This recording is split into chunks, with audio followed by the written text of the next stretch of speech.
Hola! This is going to be my first of a video reaction series that I'm doing on a channel called Whatifalthist.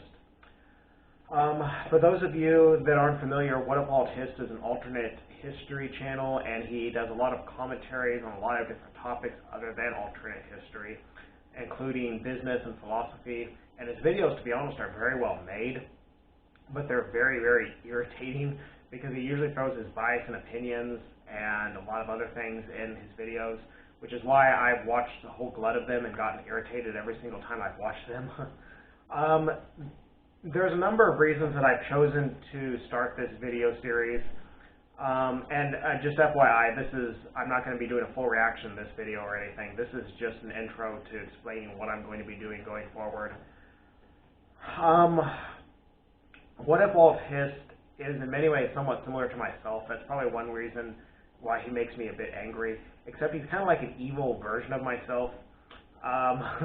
He covers topics, like I said, that I have a strong knowledge base of: history, business, and philosophy. My interest is history and philosophy, but I work in business. I was a finance major in college and in grad school as well. So I have some knowledge of, things along those lines. What irritates me, though, about Whatifalthist is he's like all of my worst traits magnified.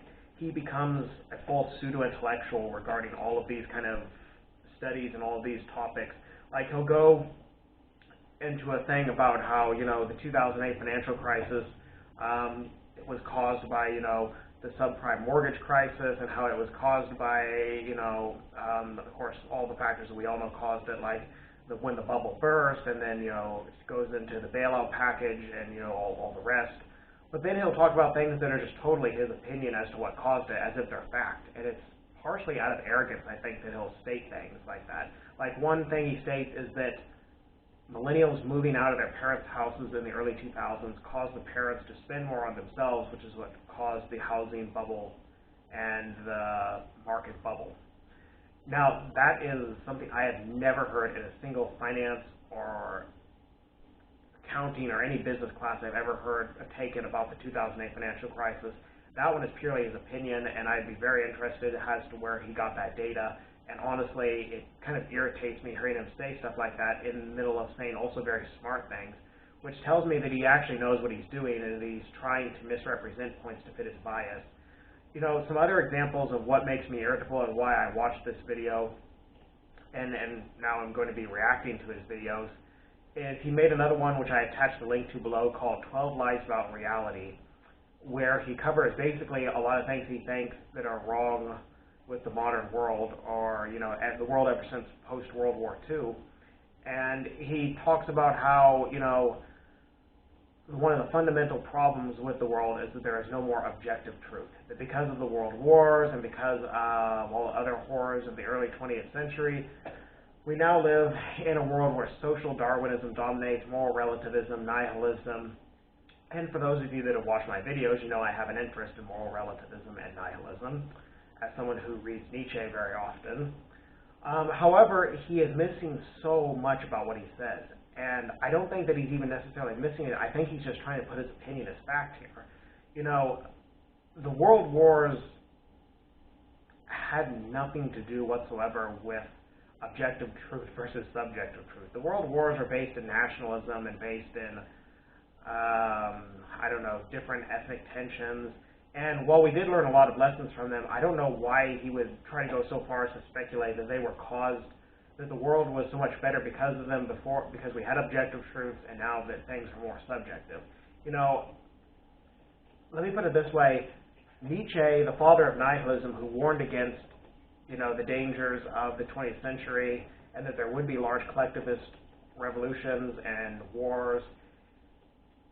Of course, those who know Nietzsche know he did not advocate for nihilism. He taught us to understand it and to overcome it, but not necessarily to embrace nihilism.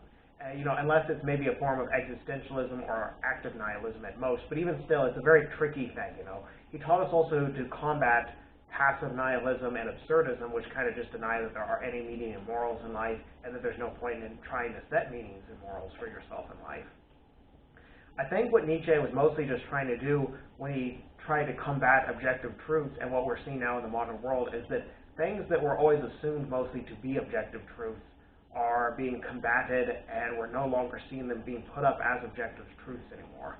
Such as, the belief that serving your country or serving God or your family are always automatically good things, which very often they're not. In fact, a lot of these things we learned about the past, we learned from, the world wars, that the idea of always putting your country first and even giving your life for your country sometimes can be a bad thing if it's done solely in the interest of wanting to subjugate other peoples, which is, to be honest, a lot of what the Nazis were for.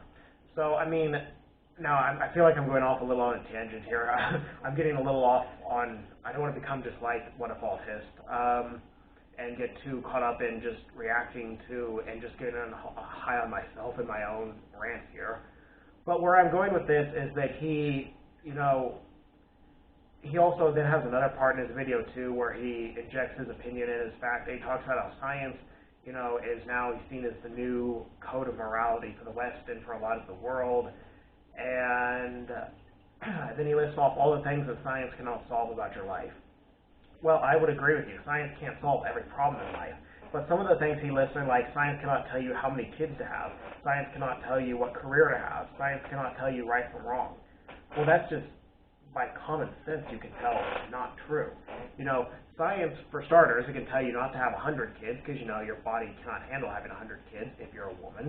And if you're a man, scientifically, you cannot have kids, obviously. So, there's another thing science can tell you. When it comes to right and wrong, science can't tell you everything, that's for sure, but it can tell you a few things. For instance, science has told us what the full extent of a nuclear war would be. So we not only know that it would be wrong, it would cause immediate casualties, we know that it would basically change the world as we know it in terms of its environment and set about nuclear winter. So yeah, science can tell us a whole lot of things that give us a little bit of an addendum to our, our moral values, and it should never be used as a sole means for morality. I get that. But, the truth is, I think he made a very revealing statement in this video about himself. He's like, I normally don't like talking about philosophy because generally philosophy irritates me.